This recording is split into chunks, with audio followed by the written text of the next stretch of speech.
Саламатсыңарбы, урматтуу окуучулар? Аралыктан окутуу боюнча, тагыраак айтканда, 7-класстар үчүн Кыргызстан тарых предметинен онлайн окуу курсубузду баштайбыз. Аны силерге мен Жетиген мектеп лицейинин тарых мугалими Мырзабек уулу Санжарбек өтүп бермекчимин. Биздин алгачкы эле темабыз.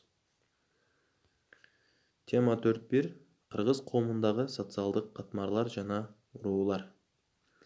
Бул темадан негизги 2 суроону алабыз. 17-18 кылымдардагы кыргыздардын коомдук түзүлүшүнүн мүнөздүү өзгөчөлүктөрү жана ошол эле мезгилдеги кыргыздардын таптарга бөлүнүшү жана социалдык катмарлар. Демек, ушул 2 суроого биз силер менен бүгүн жооп издейбиз жана ушул 2 суроонун үстүндө сабак алып барабыз. Кыргыздар 17-18 кылымдар. Бул мезгилде башка көчмөн этностор сыяктуу эле, айрыкча казактар, көчмөн өзбектер, кыпчактар сыяктуу эле кыргыздар дагы көчмөн эл болуп жашашкан. Ошону менен бирге эле көчмөн мал чарбачылык менен алектенишкен. Ал эми 17-18 кылымдардагы кыргыздардын этностук аң сезимин алып карай турган болсок, бул мезгилде деги эле башка көчмөн этностор сыяктуу кыргыздардын дагы этностук аң сезими 2 катмарды камтыган. Алар сезиминин тереңинде өз элинин урпагы экендиги жөнүндө кыргызмын деген улуттук түшүнүк жашаса, ошону менен эле жанаша өз уруусунун же кайсы бир уруунун ичиндеги уруктун өкүлү экендиги тууралуу түшүнүктөр кошо жашаган. Мына ушул өтө ыйык кош сезим бири-бирин эч качан жериген эмес. Эми кыргыздардын уруу же болбосо уруктук бөлүнүшүнө карай турган болсок, бул жерде силер көрүп турган Санжыра түрк элдеринде, анын ичинен кыргыздарда дагы ата тегин иликтөө өтө күчтүү өнүккөн. Сен кимсиң, атаң ким, чоң атаң ким, кайсы уруктансың же болбосо кайсыл уруудансың деген суроого Санжыра гана туура же болбосо так даана жооп бере алган. Санжыра деген бул адам баласынын генеалогиялык дарагы же болбосо өмүр дарагы. Санжыра элдин уруунун, уруктардын келип чыгышы жана таралышы тарыхы жөнүндө муундан муунга ooзеки түрүндө айтылышы. Ал эми бул жерде Санжыра араб тилинен которгондо дарак деген сөздү түшүндүрөт. Эми кыргыздардын санжырасы боюнча айта турган болсок, бул генеалогиялык дарак же болбосо санжыра уруктардын, элдин келип чыгышы, таралышы, бөлүнүшү, тарыхы тууралуу атадан балага адегенде ooзеки түрдө айтылып келсе, кийин жазуунун колдонулушу менен кагаз бетине түшүрүлө баштаган. Көпчүлүк түрк элдеринде жазуу кеңири колдонулары менен санжыра өз маанисин жогото баштаса, бирок бизде көчмөн турмушта жашаган кыргыз элинде санжыра сакталып кала берген. Бул ошол уруулардын же болбосо уруктардын тектүүлөрүнүн ичинен ар жылы чоң бийлер шайланган. Алар өз канатындагы урууларды жалпы башкаруу ишин жүргүзүшкөн.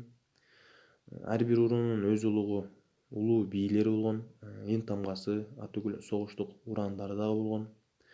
Өзүңөр көрүп тургандай, бул эң тамгалары ар бир уруунун өзүнө тиешелүү. Бул уруулук же болбосо санжыралык бөлүнүү бул улут, эл, уруу, урук мындай аталыштар илимде этноним деп аталат. Этноним бул кайсы бир улуттун же болбосо эл, уруу, уруктун аталышы. Ал эми мындай урууларды өз алдынча акимдик, саясий башкаруу бирдиги башкарышкан. Ал эми дагы бир аталыш бул акалакчын бийлер же болбосо акалакчын кыргыздардын мансаптык даражасы. Акалакчын бийлер ири урук бирикмелерине кирген уруктарды башкарышкан. Бир сөз менен булар ошол уруунун ичиндеги бир майда уруктун башкаруучулары. Ал эми 16-кылымдын башында Моголстан мамлекети кулагандан кийин Кыргызстандын саясий жактан өз алдынча болуп калышы аймакта жетиген калктын ичара чарбалык этностук байланыштарын андан ары өнүгүш үчүн ыңгайлуу шарт түзгөн.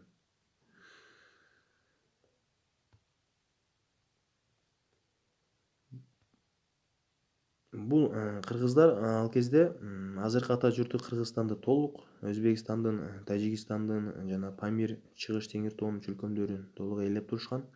Аталган аймактарда кыргыздардын Бугу, Сары Багыш, Солто, Саяк, Черик, Кушчу, Саруу, Моңголдор, Кыпчак, Дөөлөс, Адыгине, Найман, Муңгуш, Бостон, Каңгылы, Кытай, Басыз, Чоң Багыш, Кесейк уруулары жердеген. Ал эми Кыргызстандын территориясын алып карай турган болсок, андагы уруулардын жайгашуусу болсо санжарадан өзүңөр көрүп кеткендей ал оң канат жана сол канат жана ичкилик болуп бөлүнүп турган. Эми Кыргызстандын аймагында кайсыл уруулар кайсыл аймактарда көпчүлүк жайгашкан? Бул түндүк бөлүгү Чүй, Нарыныс, Көл, ошондой эле түштүк жана бул жерден Талас дагы кошулуп калган жана Баткен. Эми түндүк Кыргызстанды негизинен оң канат уруулары жердеген. Буну өзүңөр көрүп турасыңар. Сол канатка жана ичкиликке бириккен уруулар бул Кыргызстандын түштүгүн же болбосо Фергананы жана Памирди жердешкен. Ал эми сол канаттагы Кушчу, Саруу уруулары же болбосо ошол уруулардын жоон тобу бул Таласты жердешкен.